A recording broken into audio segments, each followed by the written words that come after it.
Flying cars already exist.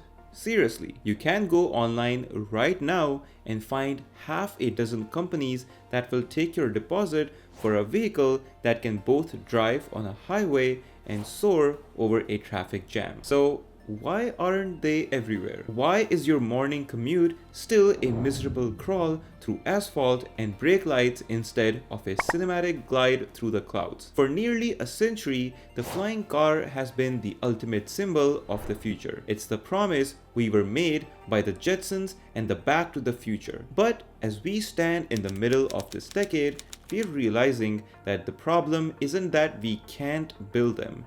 It's that we might not actually want the reality they bring. Today, we are looking past the glossy marketing render and looking at the cold hard physics of personal flight. We're going to talk about why the technology is actually the easy part, but why the physics is a cruel mistress, and why the flying car of your dreams is likely going to end up looking like a very expensive bus ride. Hey everyone, welcome back to the South Era Network. This is Tech Talks with Hasnan. Let's find out why the sky is much more crowded and much more complicated than you were led to believe. To figure out where we're going, we first have to define what flying car even means. Because in 2026, the industry has split into two very different paths. One is a car that can fly. The other is a plane that acts like a taxi. When most people think of a flying car, they think of a vehicle that sits in their garage, drives to the end of the street, and then takes off. But in the engineering world, we separate these into two categories. The roadable aircraft. This is a vehicle that literally transforms. Drive it on the road like a car, and then it unfolds its wings to take off from a runway. Aircar by Client Vision has already completed their successful intercity flights. It uses a folding wing mechanism and a traditional propeller. The downside is that you still need a runway. You can't just take off from a Walmart parking lot. The second option we have is the eVTOL. This stands for Electric Vehicle Takeoff and Landing. These are essentially giant drones. They don't have wings that fold, they have multiple electric rotors that allow them to lift straight up. There's a company, Joby Aviation, who aren't trying to build a car you can own. They are building an aerial rideshare network. Today, the roadable car is a niche toy for the ultra-rich. The eVTOL is the technology that is actually trying to change how cities move. The amazing thing is that the tech isn't the hurdle anymore. 10 years ago, these were sketches. Today, they are certified. The motors are ready and the software is smarter than the pilots. If you look under the hood of a 2026 eVTOL, you'll see that it's actually much simpler than a Ford F-150. A traditional helicopter is a mechanical nightmare. It has thousands of moving parts, gearboxes, and a single point of failure: the main rotor. An electric flying car uses distributed propulsion. If you have 6 or 8 small electric motors and 2 of them fail, the software just adjusts the speed of the others. You don't crash, you just land gently. For this task, you don't need to be a Top Gun pilot to fly these. The computer does 99% of the work. You tell the joystick to go up, and the software handles the complex physics of balancing the rotors in the wind. We've also finally hit the energy density required for short hops. Companies like CATL are producing condensed matter batteries that can keep a 4-person craft in the air for 30 to 60 minutes. That's enough to turn a 2-hour commute in Los Angeles into a 15-minute flight. So, if the motors work and the batteries are here, what's the holdup? This is where we hit the wall. And that wall isn't made of red tape, it's made of the fundamental laws of the universe. Here is the brutal truth most tech YouTubers won't tell you. Lifting a 4,000-pound object into the air is expensive. When you drive a car, you only need energy to move forward.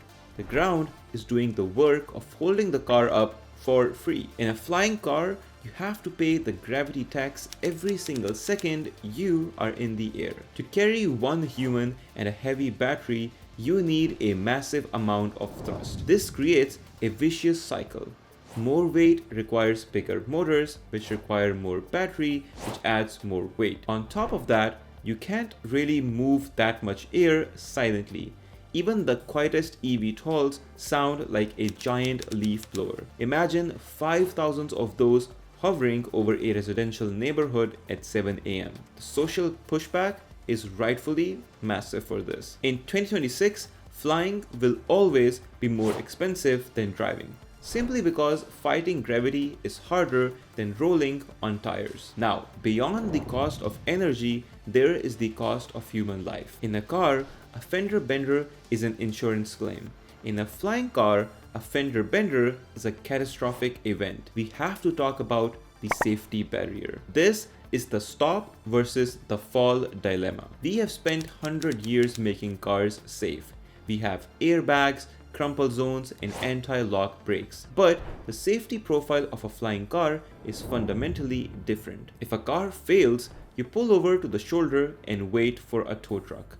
You stop. If a flying car fails, you don't really stop. You simply fall. In today's world, to get certified by the FAA, Federal Aviation Administration, these vehicles have to have aeronautical grade redundancy. This means triple redundant computers and ballistic parachutes that can deploy the entire vehicle safely. But even with parachutes, the weather sensitivity is a nightmare. A sudden microburst or a heavy thunderstorm that a car could drive through easily would ground a 2026 eVTOL instantly. We aren't just building a car, we're building a weather-dependent bus. Moving on, let's imagine we solve the safety and the physics. Now we have a different problem altogether: traffic. If you think your local intersection is a mess, wait until you see what happens when you add a third dimension to the map. Today, the biggest bottleneck isn't the vehicle, it's the UTM, or unmanned traffic management. You can't just fly wherever you want. The sky will have to be partitioned into corridors. These vehicles will have to talk to each other 1,000 times a second to ensure they don't cross paths. Governments are terrified of flying cars over crowded stadiums, power plants, or airports. The airspace design required to make this work is a decade-long project that has barely started in most major cities. We don't just need the cars, we need a digital invisible sky police that manages thousands of objects moving at 150 miles per hour in three-dimensional space. All of this, the safety, the physics, the traffic control, leads to one inevitable conclusion: the technology is going to be incredibly, eye-wateringly expensive. Therefore, today, the flying car is not a replacement for your Toyota Corolla. The early consumer models like the Jetson 1 starts at around $100,000. But that's just a toy. A real certified road and air hybrid like the Air car is projected to cost well over $1 million. Moreover, you can't just take your flying car to a Jiffy Lube.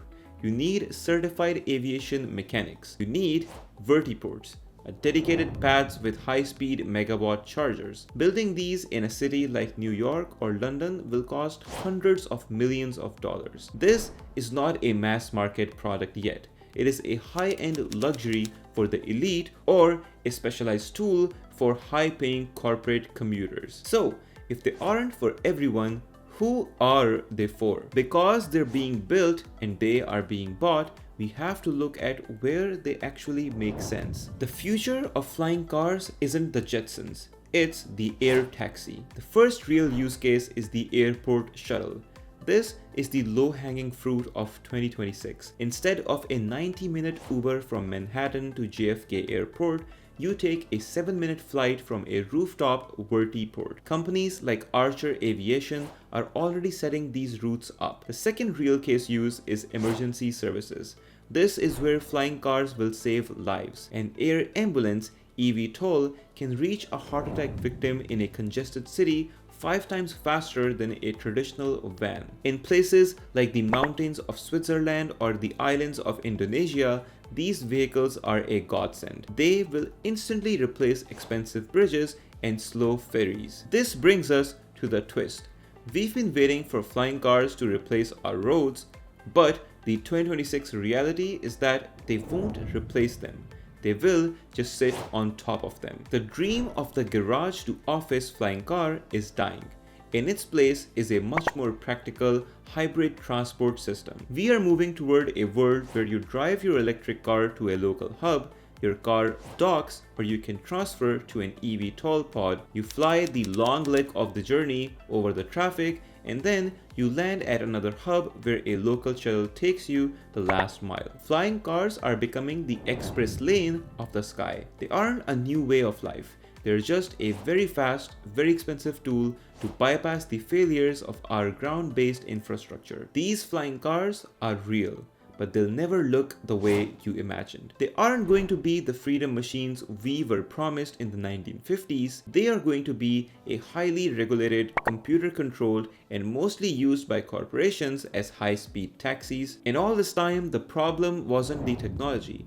We solved the motors, we solved the stabilization, we even mostly solved the batteries. The problem is that the sky is a very unforgiving place to make mistakes, and gravity is a very expensive force to fight. We might have flying cars in our cities by the end of this decade, but you probably won't be the one sitting in the pilot's seat. You'll be a passenger, looking down at the traffic below, paying a premium to buy back the one thing technology still can create more of: your time. And that's it for today's video. Let me know in the comments down below, would you feel safe getting into a pilotless drone for your morning commute, or are you staying firmly on the ground until they prove it's 100% fall proof? If you like the content, make sure to press that subscribe button and also press that bell icon. As always, thank you so much for watching the video, and I will see you in the next one.